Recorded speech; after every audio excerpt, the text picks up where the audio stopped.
Hello friends, এগিয়ে চলো 2.0-তে সকলকে স্বাগত। আর আজ 23শে জানুয়ারি নেতাজি সুভাষচন্দ্র বসুর জন্মদিন।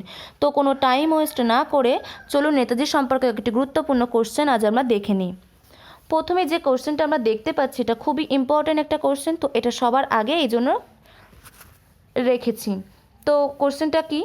এখন থেকে প্রতি বছর নেতাজি সুভাষচন্দ্র বোসের জন্মদিনটি কী হিসেবে পালিত হবে? সঠিক অ্যান্সার পরাক্রম দিবস। অর্থাৎ 23শে জানুয়ারি 2021 সাল থেকে এই দিনটি পালিত হবে পরাক্রম দিবস হিসেবে। Union culture minister Prahlad Singh Patel 19শে জানুয়ারি ঘোষণা করেছেন যে নেতাজি সুভাষচন্দ্র বসুর জন্মদিন উপলক্ষে প্রতি বছর 2021 সাল থেকে 23শে জানুয়ারি পরাক্রম দিবস হিসেবে পালিত হবে। তো 1 নম্বর যে কোশ্চেন তার সঠিক অ্যান্সার পরাক্রম দিবস। পরবর্তী কোশ্চেন কি আছে? কত সালে এবং কোথায় সুভাষচন্দ্র বসু জন্মগ্রহণ করেছেন? সঠিক অ্যান্সার 23শে জানুয়ারি 1897 খ্রিস্টাব্দে উড়িষ্যার কটক শহরে। পরবর্তী কোশ্চেনে চলে যাই। সুভাষচন্দ্রের পিতার নাম কি? সঠিক অ্যান্সার জানকীনাথ বসু। নেতাজির মায়ের নাম কি ছিল? প্রভাবতী দেবী। কত সালে সুভাষচন্দ্র আইসিএস চাকরি থেকে ইস্তফা দেন? সঠিক অ্যান্সার 1921 সালের 23শে এপ্রিল। পরবর্তী কোশ্চেন কি আছে? 6 নম্বরে সুভাষচন্দ্র কোন সংবাদপত্র প্রকাশ করেছেন? সঠিক অ্যান্সার স্বরাজ। 7 নম্বর কোশ্চেন, কত সালে সুভাষচন্দ্র সর্বভারতীয় যুব কংগ্রেস অর্থাৎ অল ইন্ডিয়া ইয়ুথ কংগ্রেস এর সভাপতি হন? সঠিক অ্যান্সার 1923। 8 নম্বর কোশ্চেন, ফরওয়ার্ড পত্রিকার সম্পাদক কে ছিলেন? সুভাষচন্দ্র বসু ছিলেন ফরওয়ার্ড পত্রিকার সম্পাদক। আর এই ফরওয়ার্ড পত্রিকার প্রকাশক কে ছিলেন?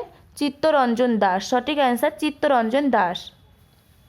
10 নম্বর যে কোশ্চেন আছে, চিত্তরঞ্জন দাস কলকাতা কর্পোরেশনের মেয়র থাকাকালীন সুভাষচন্দ্র কোন পদে নিযুক্ত ছিলেন? সঠিক অ্যান্সার সিইও অর্থাৎ চিফ এক্সিকিউটিভ অফিসার। 11 নম্বর কোশ্চেন কি আছে? কত সালে সুভাষচন্দ্র বোস কলকাতা কর্পোরেশনের মেয়র হন? সঠিক অ্যান্সার 1930 খ্রিস্টাব্দ। 12 নম্বর কোশ্চেন কি আছে? 1939 সালে সুভাষচন্দ্র জাতীয় কংগ্রেসের সভাপতি পদে গান্ধীজির মনোনীত কোন প্রার্থীকে পরাজিত করেন? সঠিক অ্যান্সার পট্টভি সীতারামায়া। কত সালে অল ইন্ডিয়া ফরওয়ার্ড ব্লক স্থাপিত হয়? সঠিক অ্যান্সার 1939 সালের 22শে জুন অল ইন্ডিয়া ফরওয়ার্ড ব্লক স্থাপিত হয়। কোন ছদ্মনামে নেতাজি আফগানিস্তানে গিয়েছেন? সঠিক অ্যান্সার জিয়া উদ্দিন। পরবর্তী কোশ্চেন, কোন ছদ্মনামে তিনি রাশিয়ায় প্রথম প্রবেশ করেন? সঠিক অ্যান্সার ওরল্যান্ডো মাজোটা। পরবর্তী কোশ্চেন, কত সালে আজাদিন বাহিনী স্থাপিত হয়? সঠিক অ্যান্সার 1942।